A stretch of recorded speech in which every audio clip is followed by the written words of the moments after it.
Апта басында 2020-2021 жылдардағы жылу беру маусымының жағдайы Степногорск қаласының әкімі Еркебұлан Баяхметовтің төрағалығымен өткен кеңесте қаралды.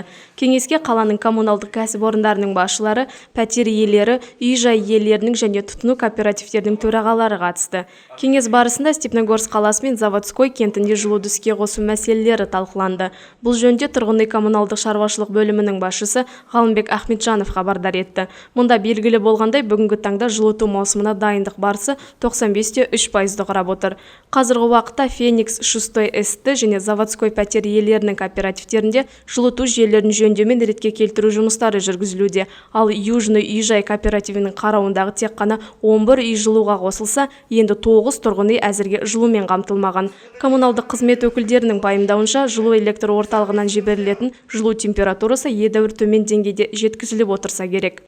Во-первых, у нас магистрали, трассы 20 километров, 500-ки 2, 80 и 2 800-ки 80. 20 шақырым қашықтықтағы магистральды трассасынан диаметрі 500 текше метрді құрайтын желі арқылы 266 үйге жылу жеткізіліп отыр. Ал 21 үй белгілі себептермен жылумен қамтылмаған.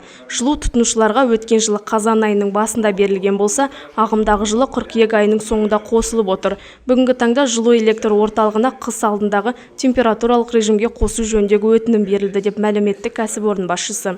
Бұдан әрі кеңесте тұрғын үйлердегі температуралық режим, жылу трассасы учаскелеріндегі жөндеу және тұрғын үйлерді іске қосу бойынша жұмыстарды жүргізуді қамтамасыз ету жөніндегі бірқатар мәселелер қаралды.